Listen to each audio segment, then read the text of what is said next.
देश भर में एक बहुत बड़ा मुद्दा चल रहा है NPR, national population register.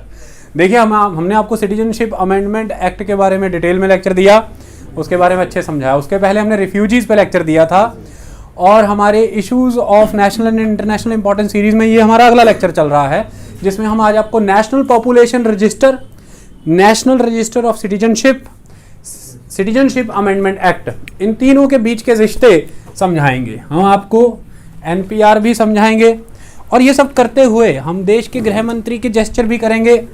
NPR NRC दोनों अलग हैं भाइयों बहनों, तो हम ये सारे अंदाज अपनाएंगे क्योंकि ये ही लाइफ है मेरे लेक्चर्स की। हो गए, हम बंधे नहीं रह सकते। तो एनपीआर वर्सेस एनआरसी और वर्सेस सीएए। बहुत से लोग अभी भी कैब कह रहे हैं न्यूज़ चैनल्स पे, मुझे उन्हें लगता है कैब कहना बंद करना चाहिए। बिल नहीं है, ये अब एक्ट हो चुका है, इसलिए लोग सड़कों पे हैं। बिल होता तो पार्लियामेंट होता, एक्ट बन गया है इसलिए सड़कों पे हैं। अब इसे सुप्रीम कोर्ट तक जाना है, ये हम समझाएंगे। लेक्चर की शुरुआत इस बात पे करता हूं कि सरकार ये कह रही है कि हम एनपीआर बनाने जा रहे हैं। मैं कहता हूं मान लीजिए अगर एनआरसी कंडक्ट कर लिया गया तो ऐसा कहा गया था पहले आसाम में कि करोड़ों लोग जो हैं वो इलीगल माइग्रेंट हैं। जब गिना तो निकले बाद में जाकर के 19 लाख कह रहा हूं। फिर आपने कहा कि वो देश भर में चले गए हैं, अब उन्हें देश भर से पकड़ना है। ये मैं आपको तय करके बता देता हूं कि लगभग 70-80% के पास वोटर आईडी कार्ड है, ये केन प्रकरण बने हुए हैं।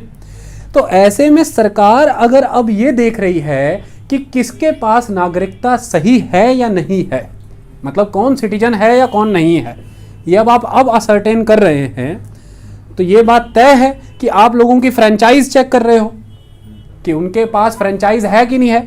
फ्रेंचाइज माने देश में हिस्सा, नागरिकता का एक आधार है जिसके तहत आप फ्रेंचाइज चेक करते हैं। तो उसी फ्रेंचाइज के दम पर होते हैं इलेक्शन, इलेक्शन से चुनी जाती है पॉपुलर गवर्नमेंट। तो फिर तो गवर्नमेंट अपने आप में इलेजिटिमेट हो गई।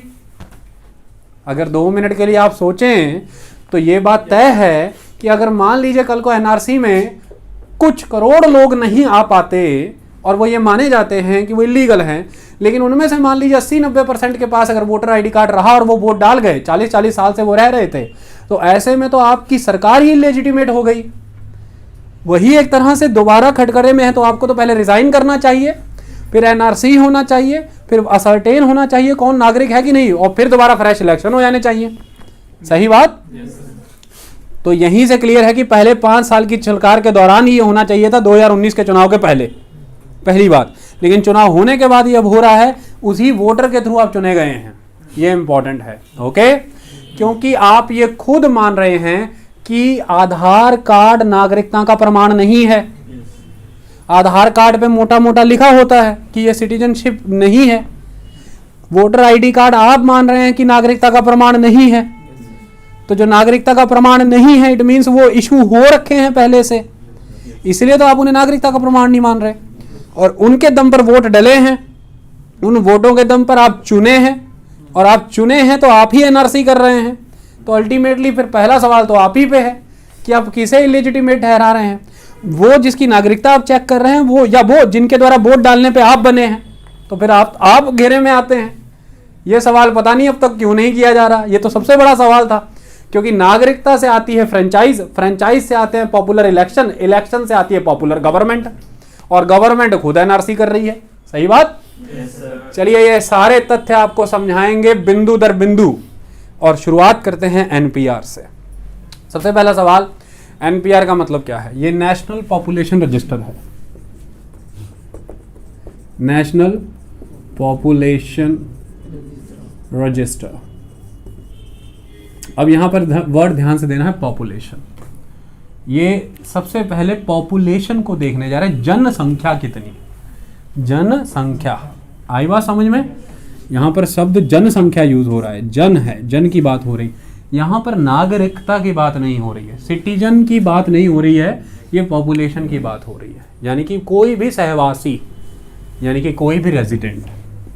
तो यहाँ पर वर्ड रेजिडेंट यूज होता है जब हम नेशनल पॉपुलेशन रजिस्टर की बात करते हैं।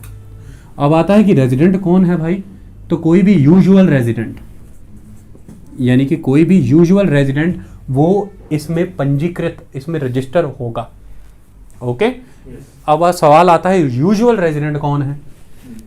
जब एक नेशनल पॉपुलेशन रजिस्टर वाला आदमी एक परफॉर्मा लेके, एक फॉर्म लेकर के, या कोई औरत आपके घर आएगी, तो वो जो आपकी सारी डिटेल्स लेगी, तो वो यूजुअल रेजिडेंट के कॉलम के तहत ही सारी डिटेल आपसे लेगी। यूजुअल रेजिडेंट कौन है? यूजुअल रेजिडेंट सिंपल वो है जो या तो लगभग 6 महीने से या उससे ज़्यादा समय से भारत में रह रहा है। पहली बात, मतलब कि आपका कोई भी मित्रगण है, कोई फैमिली मेंबर है, कोई रिलेटिव है, कोई भी है, अगर वो मान लीजिए फॉरेन से इंडिया आया है, कनाडा से, अमेरिका से, ऑस्ट्रेलिया से, कहीं से भी आपके पास आया है, लंबी वेकेशन पे या किसी भी कारण से वो यहाँ ठहरा है, अब उसे 7 महीने हो गए हैं रहते हुए, तो वो यूजुअल रेजिडेंट काउंट हो जाएगा और उसका डिटेल इसमें ले लिया जाएगा। और दूसरी बात, मान लीजिए अभी अभी आपका कोई फैमिली मेंबर या कोई रिलेटिव कल लैंड हुआ है फॉरेन से, और आज आपके घर आ गए हैं नेशनल पॉपुलेशन रजिस्टर का डाटा लेने वाले, तो वो पर्सन भी यूजुअल रेजिडेंट काउंट होगा अगर वो ये कहेगा कि मैं 6 महीने या उससे ज़्यादा यहाँ रुकने वाला हूँ। तो कोई भी वो पर्सन यूजुअल रेजिडेंट है या जो तो वो 6 महीने या उससे ज़्यादा समय से रह रहा हो, या फिर वो 6 महीने या उससे ज़्यादा समय रहना चाहता है, तो 6 मंथ यहाँ पर क्लॉज है। आई बात समझ में? वो हो गया यूजुअल रेजिडेंट। क्लियर हो गई बात? तो उसका सारा डाटा ले लिया जाएगा। ओके, ये डाटा किसकी अगुवाई में लिया जा रहा है? कौन सी बॉडी है जो इसे कंडक्ट कर रहा है? इसके कंडक्ट करने के लिए जो बॉडी है नेशनल पॉपुलेशन रजिस्टर के लिए, वो है रजिस्ट्रार जनरल ऑफ इंडिया, यानी कि RGI, registrar general of India. और दूसरी बॉडी है सेंसस कमिश्नर ऑफ इंडिया, यानी कि CCI।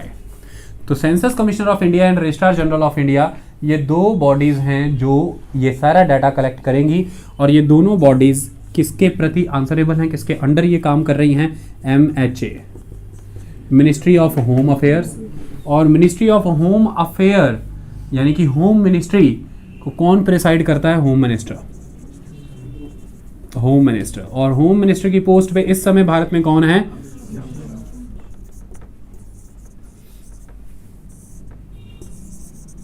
श्री अमित शाह। हम सभ्य नागरिक हैं इस देश के, ठीक? ये हमारी पहचान है, हमारी सभ्यता ही हमारी शक्ति है, कभी कमजोरी नहीं होगी। ये श्री की वजह से सम्मान दे रहे हैं, यही श्री की वजह से ना सारे जवाब भी देने पड़ेंगे, ये इन्हीं के लिए प्रॉब्लमेटिक है। Okay, that is the issue. तो census commission of India, registrar general of India, MHA के अंडर काम करेंगे। MHA home minister, home ministry मने कि प्रिसाइड करते हैं होम मिनिस्टर मने श्री अमित शाह। ओके, चलिए अब हम समझ लेते हैं ये काम होने क्या वाला है, इसके तहत चलने क्या वाला है। देखिए, सबसे पहले तो ये खबर एकदम से ब्रेक क्यों हो गई और आज ये हो हल्ला कहाँ से मचा? क्योंकि 25 दिसंबर को, 25 ऑफ दिसंबर, आप सब जानते हैं उस दिन क्या था? उस दिन मैरी क्रिसमस था। और 25 दिसंबर को ये खबर आती है कि लगभग 8500 करोड़ जो है वो सरकार ने दे दिए हैं नेशनल पॉपुलेशन रजिस्टर के लिए। तकरीबन अखबारों ने गलत खबर छापी और फिर माफीनामा भी लगाया। 8500 करोड़ सेंसस के लिए दिया गया था, ये NPR के लिए नहीं दिया गया था। NPR के लिए पर्टिकुलरली 3943 करोड़ के अराउंड अमाउंट दी गई है। 3943 करोड़ के अराउंड, यानी कि अप्रॉक्स 4000 करोड़ दिया गया था। क्लियर हो गई बात? तो ये तो पहली चीज़ आप दुरुस्त कर लें।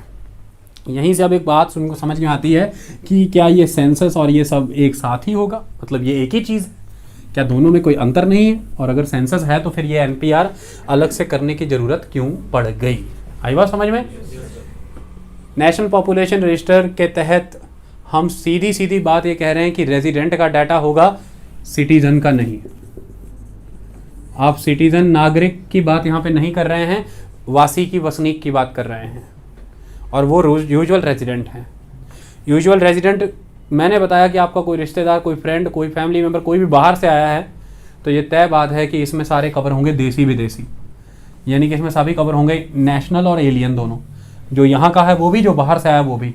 ये सिर्फ भारतीयों तक सीमित नहीं रहेगा।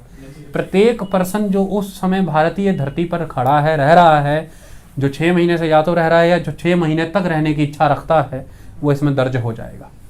ये बात समझ में आई? ये डाउट्स क्लियर। अब आती है इंपॉर्टेंट चीज़ की इसके तहत ये प्रक्रिया होगी क्या। इस प्रक्रिया के तहत अप्रैल 2020 से स्टार्ट होकर के सितंबर 2020 तक एक हाउस लिस्टिंग का प्रोसेस स्टार्ट होगा जो कंप्लीट कर लिया जाएगा। हाउस लिस्टिंग यहाँ पर क्या है, यानी कि आप बिल्डिंग्स का डाटा 2020 हाउस लिस्टिंग का मतलब ये है कि बिल्डिंग के रिलेटेड डाटा, मुस्कान, बिल्डिंग्स की मैपिंग होगी। क्या मैपिंग की जाएगी? बिल्डिंग कमर्शियल है, रेजिडेंशियल है, एजुकेशनल है या किस पर्पस से चल रही है, ये देखा जाएगा। तो पर्पस देखा जाएगा बिल्डिंग का। ओके, क्या साइज है, क्या डायमेंशन है, कितने रूम्स हैं, ये सारा कुछ देखा जाएगा।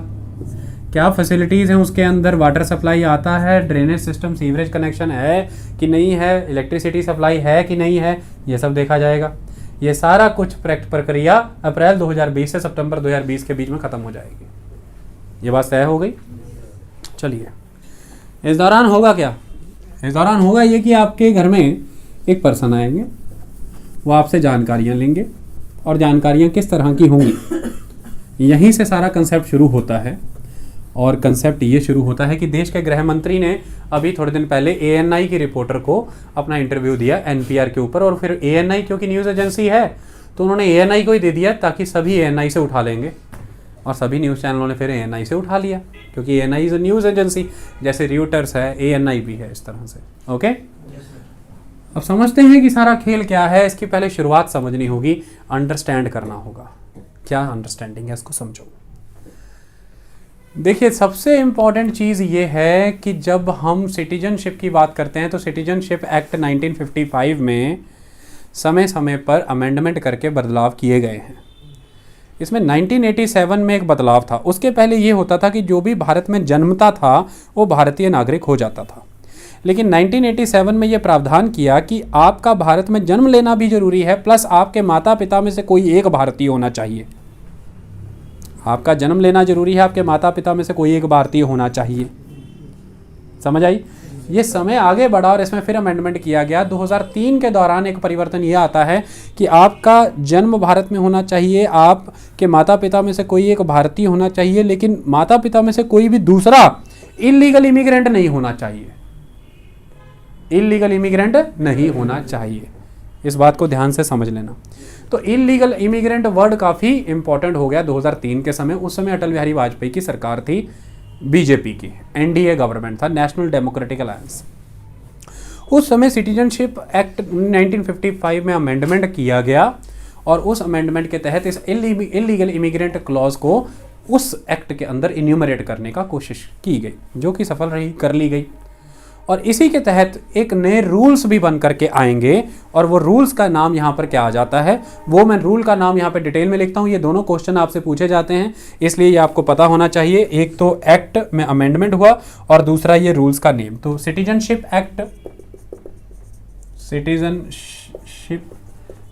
एक्ट 2003 और दूसरा सिटीजनशिप रजिस्ट्रेशन ऑफ सिटीजन्स, ये वर्ड ध्यान से देखें, registration of citizens and issue of national identity cards rules 2003, इनको शॉर्ट फॉर्म में कहते हैं सिटीजनशिप रूल्स 2003, और इसका पूरा नाम है citizenship registration of citizens and issue of national identity cards rules 2003। ये दो इंपॉर्टेंट चीजें हैं। अब आप मुझे पूछेंगे कि सर NPR का जन्म कहां से होता है? NPR का जन्म होता है सिटीजनशिप एक्ट 1955, सिटीजनशिप एक्ट 1955। वो सिटीजनशिप एक्ट 1955 में 2003 में हुई अमेंडमेंट, उन अमेंडमेंट्स के दम पर हमने खड़े कर दिए सिटीजनशिप रूल्स 2003। वो है citizenship registration of citizens and issue of national identity cards rule 2003। इन दो चीजों से शक्ति प्राप्त करके उत्पन्न होता है एनपीआर, नेशनल पॉपुलेशन रजिस्टर। इसका सोर्स पता लग गया, इसका स्रोत पता लग गया। अब यहां पर इंपॉर्टेंट चीज यह है कि 2003 में जो 1955 के एक्ट में बदलाव किया गया, उससे जो रूल्स निकल करके ऐसे मोटी दो चीजें निकल करके आ रही हैं। पहली चीज ये निकल करके आ रही है कि रजिस्ट्रेशन ऑफ सिटीजन्स होगा, तो सिटीजन्स को रजिस्टर किया जाएगा। यहाँ पे वर्ड पॉपुलेशन नहीं है, यहाँ पे वर्ड सिटीजन है। और दूसरा कहा जा रहा है कि नेशनल आइडेंटिटी कार्ड इशू किया जाएगा, नेशनल आइडेंटिटी कार्ड की इशू किया जाएगा। आई बात समझ में? सिटीजन को रजिस्टर करने और नेशनल आइडेंटिटी कार्ड इशू करने के लिए एक रजिस्टर मेंटेन करना पड़ेगा, और वो रजिस्टर नेशनल पॉपुलेशन रजिस्टर होगा। इसका प्रावधान भी 2003 में जो अमेंडेड एक्ट था 1955 वाला, उसमें डाला गया। तो यहां से सिटीजनशिप रूल 2003 की वजह से नेशनल पॉपुलेशन रजिस्टर की नीड प्रॉपर फील हुई।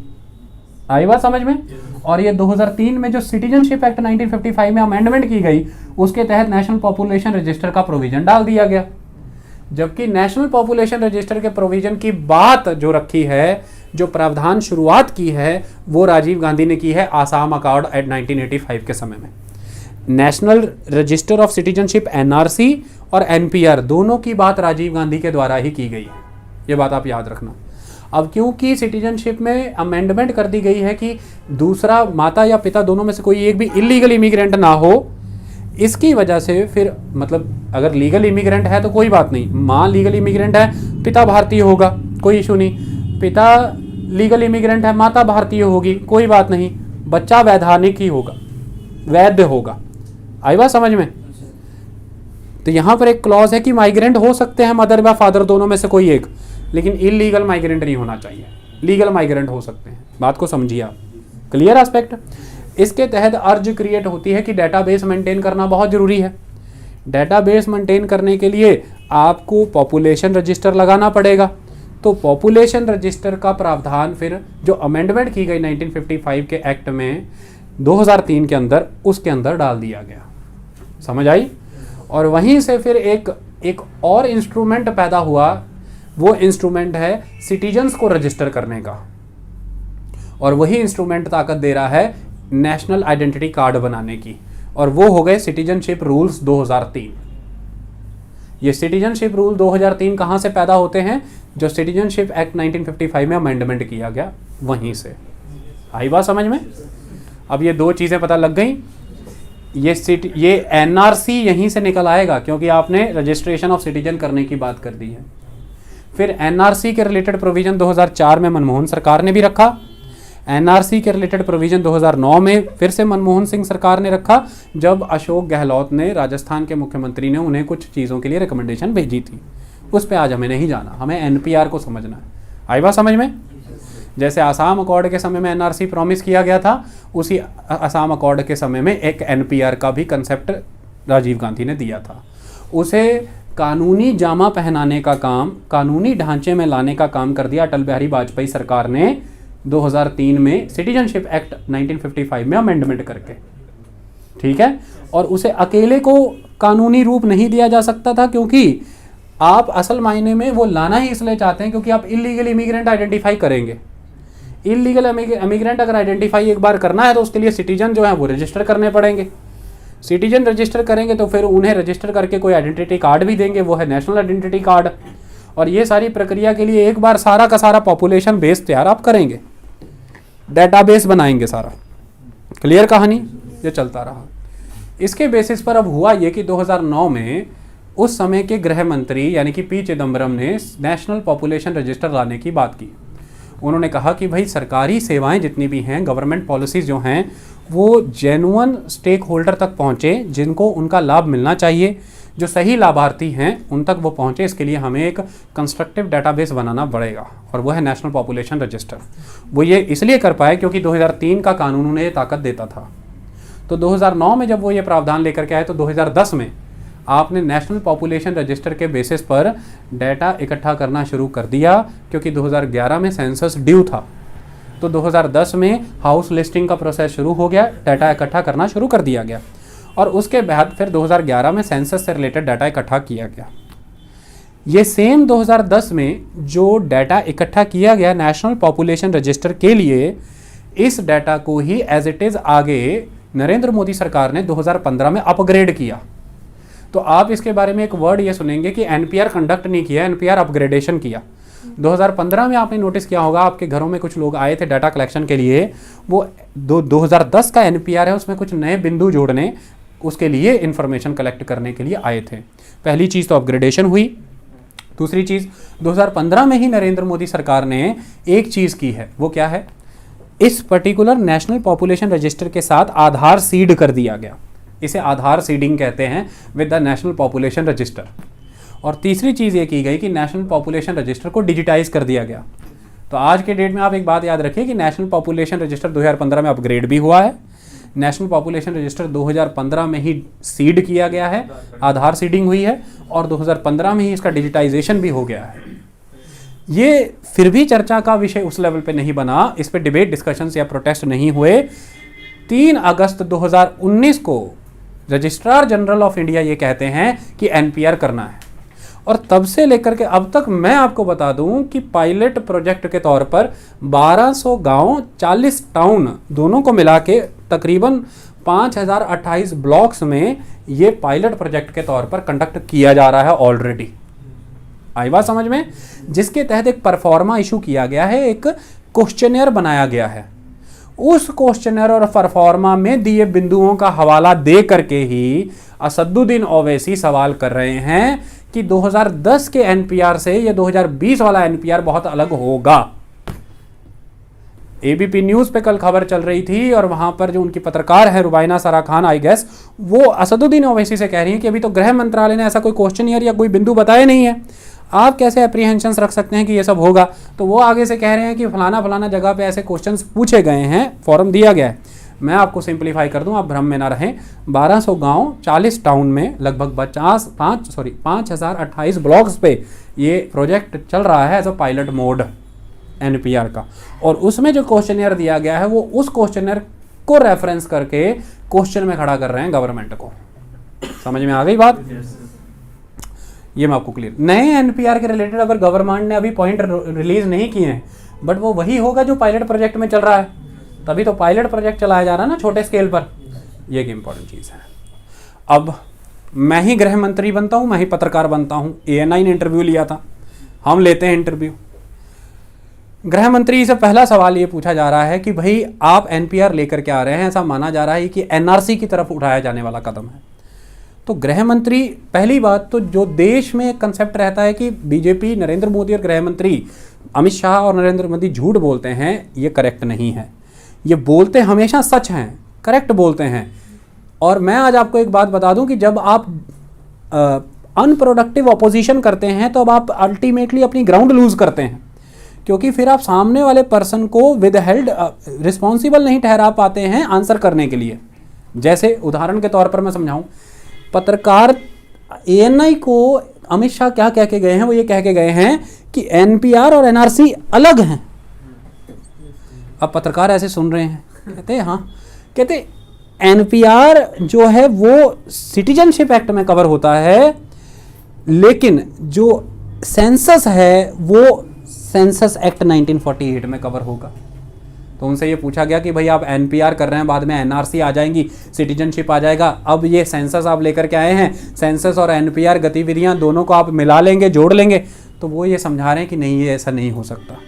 उसके लिए उन्होंने फोकस क्या किया, फोकस बिल्कुल सही है। अगर आप आज की डेट में बात करें तो अगर सेंसस की मैं बात करूं तो सेंसस 1948 के सेंसस रेगुलेशन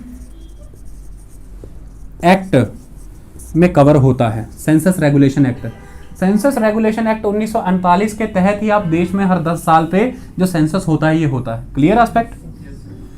एनपीआर जो है वो कहां से आ रहा है, ध्यान से समझो। वो सेंसस रेगुलेशन एक्ट 1948 में नहीं कवर होता, वो कवर होता है 1955 के सिटीजनशिप एक्ट में, और उसे बल दे रहा है 2003 का सिटीजनशिप अमेंडेड एक्ट, और उस अमेंडेड एक्ट से पैदा हुए सिटीजनशिप रूल्स 2003, यानी कि registration of citizens and national identity card rules 2003।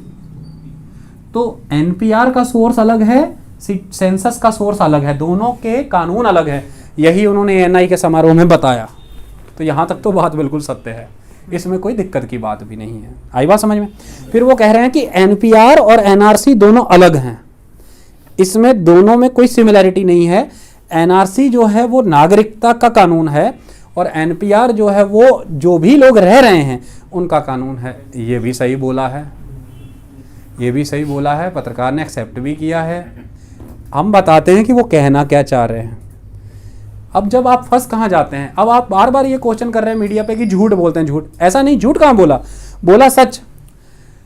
झूठ वर्ड से बेहतर ये है कि किस तरह से उन्होंने चीज़ों को छुपाया और घुमाया है, ये बड़ी बात है। क्योंकि फिर जब आप कहते हैं कि वो झूठ बोल रहे हैं तो वो प्रेस कॉन्फ्रेंस करके अपनी बात सामने रख देते हैं, तो बात जस्टिफाई रहती है कि नहीं बोला तो सच ही था, तो वो नहीं दिखता जो दिखना चाहिए। इसलिए आप लोग कन्फ्यूजन में रहते हैं हमेशा कि किसकी माने। इसलिए देश फैक्शंस में बट गया है, एक्सट्रीम हो गया है, कुछ सपोर्टर हैं कुछ ऑपोजिशन है। ऐसा नहीं चलता देश, कंस्ट्रक्टिव चाहिए अपन को। ना हमारा कोई सगा ना हमारा कोई दुश्मन है, ना कोई हम, ना किसी के हम एंडलेस सपोर्टर हैं, ना किसी के ओपोनेंट हैं। जो देश के हित में हम उसके साथ हैं, खत्म कहानी। कैसे हुआ समझो। अब आपको कुछ बातें बताता हूँ इसके रिलेटेड, फिर आपको समझ आएगा। पहले मैं अपनी स्टेटमेंट रख दूँ, स्टैब्लिश कर दूँ कि मैं करने क्या वाला हूँ आज लेक्चर में। एनपीआर एनआरसी से रिलेटेड है कि नहीं है, इस पर मैं जो कह रहा हूँ वो ध्यान से सुनिए। एनपीआर ही एनआरसी है, रिलेटेड है भी नहीं कि मैं तो इस पर जा ही नहीं रहा, मैं कह रहा हूं वो ही एनआरसी है। ठीक है। अब आप कहेंगे ये कैसी वेग स्टेटमेंट है, ये सत्य है, प्रमाणित हो जाएगा। एनपीआर इज एनआरसी, कुछ करने की जरूरत नहीं है एनआरसी के लिए, एनपीआर है एनआरसी हो जाएगा। आई बात समझ में? ये बिल्कुल वैसा है जब आप किसी फॉरेन कंट्री में जा करके वीज़ा खत्म होने पे टेम्परेरी रेजिडेंस के लिए टीआर अप्लाई करते हैं। आई बात समझ में? उसके बाद जब आपका टीआर का पीरियड चल रहा होता है, आप पीआर के लिए अप्लाई कर देते हैं, पर इधर से टीआर खत्म हो गई, उधर से पीआर नहीं आई, बीच का पीरियड लटक गया, उसे कहते हैं ब्रिजिंग वीज़ा। वो bridging visa at par TR ही होता है। आपका टीआर वाला टाइम खत्म हो गया, बट वो तो ब्रिजिंग वीज़ा टीआर का ही काम कर रहा है। बस ये बिल्कुल वैसा ही है कि एनआरसी एनपीआर ही हो जाएगा, बस समय आने दीजिए। कैसे होगा समझाएंगे। चलिए, मैंने अपना कंसेप्ट स्थापित कर दिया ना, अब मैं उसको प्रमाणित करूंगा। पहले स्थापित किया, प्रमाणित करते हैं। चलिए अंडरस्टैंड करिए। सबसे पहले आप मुझे आपको ये बताना है कि ये आज ना मिट नहीं रहा, ऐसे अटल सत्य लिखा जा रहा है आज बोर्ड पे कि मिटने तक का नाम नहीं रह रहा। ये प्रमाणिकता है कि सत्य कितना मुकर है। देखिए कितना मैं चला रहा हूं, लेकिन आज मिटता नहीं। कहता आज नहीं हटूंगा मैं, आज सत्य स्थापित होकर रहेगा। चलिए, भगवान जाने ये क्या हो रहा है, राम जाने। नेशनल पॉपुलेशन रजिस्टर में दो तरह का डाटा आपसे लिया जाएगा। पहला डाटा कौन सा लिया जाएगा? डेमोग्राफिक। और दूसरा डाटा लिया जाएगा बायोमेट्रिक। ये पहले आप हमेशा समझ के चलिए। पहला डाटा कौन सा होगा? डेमोग्राफिक, दूसरा बायोमेट्रिक। सरकार गोलमोल बातें घुमा रही है, लेकिन वो बातें कभी भी क्लियर होती नहीं कि बायोमेट्रिक के ऊपर क्लियर नहीं बोल रही। अब सुनिए होगा क्या। डेमोग्राफिक डाटा में आपसे पूछा जाएगा आपका डेट ऑफ बर्थ क्या है, आपका प्लेस ऑफ रेजिडेंस क्या है। डेट ऑफ बर्थ पूछ लिया जाएगा, प्लेस ऑफ रेजिडेंस पूछ लिया जाएगा, एज वगैरह तो डेट ऑफ बर्थ में ही क्लियर हो गई। थोड़ी बहुत अदर इन्फॉर्मेशन, ये सारा डेमोग्राफिक डाटा है। कितने समय से रह रहे हैं, कितने समय तक रहना है, जो भी। बायोमेट्रिक में आपकी आंखों की पुतलियां और आपकी हाथों के निशान ले लिए जाएंगे। ये दो चीज़ें। अब होगा क्या, एक पर्सन आपके घर आएगा। अब आप मुझे पहली बात फ़र्क करें हैं, एनआरसी और एनपीआर में फ़र्क करते हैं। पहला बात, जब वो पर्सन आपके घर आएगा, क्या ये आपकी आज़ादी है कि आप उसे इन्फॉर्मेशन दे या ना दे? नहीं। You are bound to present your information because NPR is mandatory. NPR mandatory है, ये बात आप याद रखना। नेशनल पॉपुलेशन रजिस्टर में आपको खुद को रजिस्टर करना जरूरी है, अनिवार्य है ये, इट इज मैंडेटरी। लेकिन एनआरसी, क्या एनआरसी मैंडेटरी है? नहीं। National register of citizen mandatory नहीं है, कोई आपके घर आने वाला नहीं है। एक डेट दे दी जाएगी कि इस डेट तक आप अपने जरूरी दस्तावेज ये हैं जमा करा दीजिए। आप मत जाइए घर से सोए रहिए मुझे मैं नहीं कराना, कोई कुछ नहीं कहेगा, मत कराइए। जब नहीं कराएंगे, डेट निकल जाएगी, उसके बाद सिर्फ एक लिस्ट आएगी कि आपका नागरिकता में लिस्ट में नाम नहीं है, फिर आपको डिपोर्ट किया जाएगा। समझ रहे हो? तो ये लाइन एक तो कंफ्यूज कर रही है लोगों को कि ये मैंडेटरी है, वो क्या है? ऑप्शनल। वो ऑप्शनल है, ये मैंडेटरी है। एनपीआर मैंडेटरी है, एनआरसी ऑप्शनल है। ये बात क्लियर हो गई। चलिए अब आती है इंपॉर्टेंट चीज। एनपीआर रजिस्टर में गलती से भी एक लेटर तक नहीं लिखा गया है सिटीजन से रिलेटेड वर्ड का। सिटीजन वर्ड का एक सी तक नहीं है इसमें, एनपीआर में, नेशनल पॉपुलेशन ऑफ रजिस्टर में, नेशनल पॉपुलेशन रजिस्टर। इसमें सिर्फ और सिर्फ आप पॉपुलेशन की जानकारी है, नागरिकता की नहीं। ठीक है, लेकिन एनआरसी में सिटीजनशिप स्टेटस का क्लॉज है, उसमें सिटीजनशिप स्टेटस का क्लॉज है। वो नागरिकता का की पहचान करता है, ये लोगों की पहचान करता है। वो नागरिक की पहचान करता है, ये लोगों की पहचान करता है। साफ फर्क पता लग गया? ये इंपॉर्टेंट एस्पेक्ट। अब चलो इनके बीच की कुछ चीज़ों को समझते हैं। जैसे बायोमेट्रिक डाटा आपसे लिया जाएगा कि नहीं, ये इंपॉर्टेंट चीज़ है। सरकार से पूछा, अमित शाह से पूछा कि ये क्यों लाया जा रहा है, तो उन्होंने कहा कि सबसे पहला कि देश का अधिकार बनता है कि हमारे पास जनसंख्या का एक पूरा डेटाबेस हो। वर्ल्ड की सभी कंट्रीज ऐसा करती हैं, सही बात है, जनसंख्या का डेटाबेस आपके पास होना चाहिए, कोई दिक्कत की बात नहीं। दूसरा उनका कहना ये था कि तकरीबन डिफरेंट डॉक्यूमेंट्स पे सेम इन्फॉर्मेशन ही मिस कम्युनिकेट होने की वजह से गलत लिखी होती है। जैसे कईयों के डेट ऑफ बर्थ अलग अलग डॉक्यूमेंट पे गलत चढ़े हुए हैं या नाम अलग अलग चढ़ा हुआ है, तो वो कहते हैं ये सारा करेक्ट हो जाएगा, इससे रेड टेपिज्म खत्म होगा, लाल फीताशाही, करप्शन खत्म होगी, सबका एक ही डॉक्यूमेंट हो, एक ही ये आइडेंटिटी कार्ड बन जाएगा एनपीआर के तहत, और उसमें सारी इन्फॉर्मेशन स्ट्रीमलाइन हो जाएगी।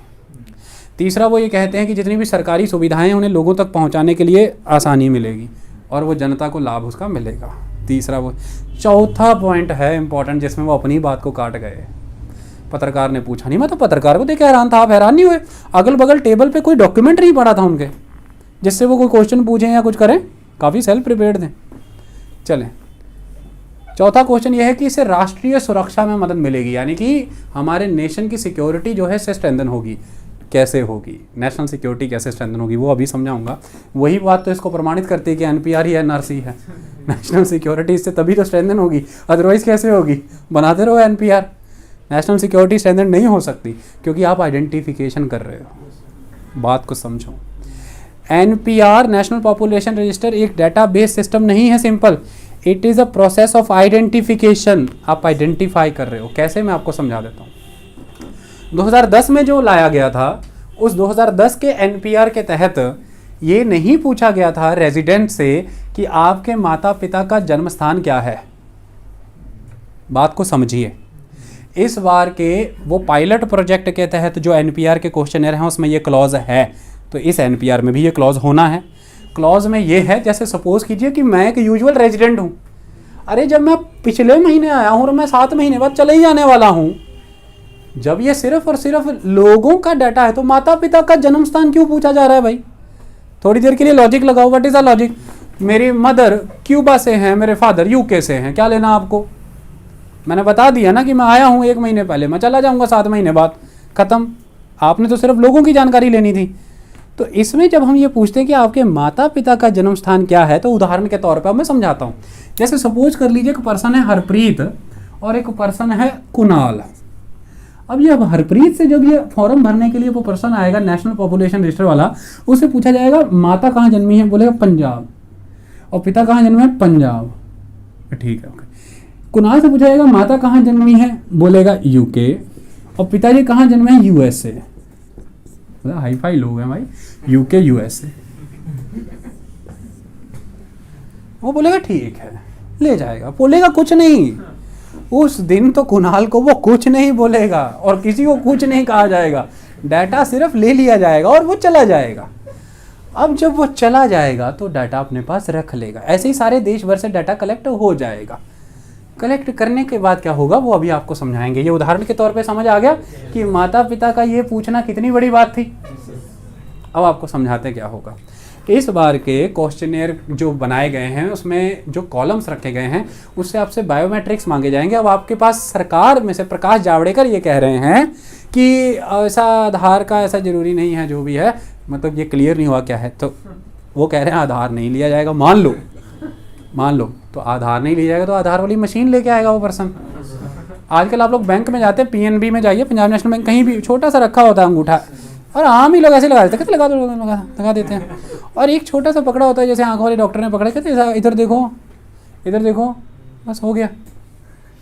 तो वो पर्सन आएगा, आपको कहेगा हाँ ये कागज पत्र लाइए, महिलाएं हैं घर में, पुरुष हैं, हाँ ला रहे हैं, मंगा रहे हैं, ये लगाइए जरा यहाँ पे लगाया, हाँ ये आंखें करिए जरा इधर, हाँ ठीक है, लाइए कागज लाइए, हो भी गया, बायोमेट्रिक तो हो गया आपका, पता भी नहीं लगा।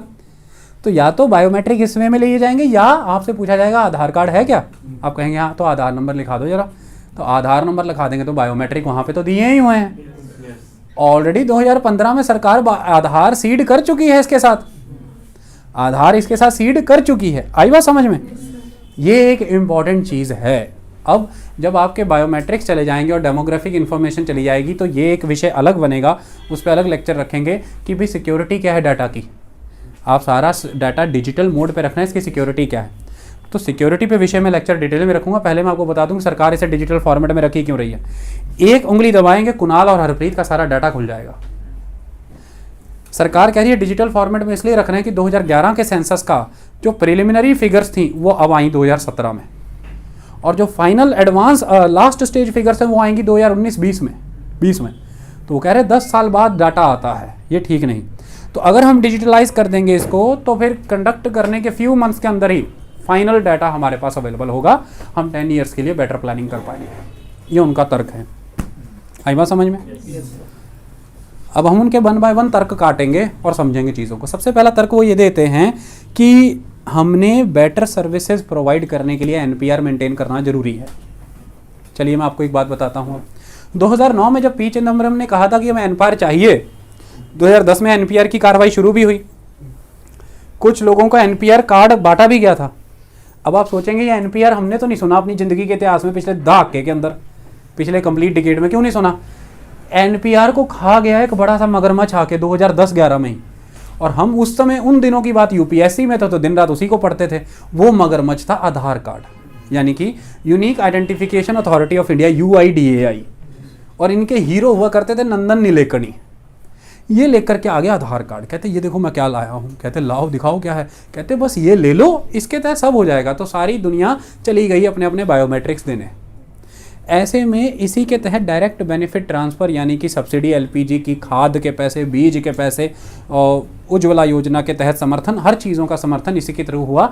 डायरेक्ट बेनिफिट करना शुरू कर दिया आपने ट्रांसफ़र करके अमाउंट।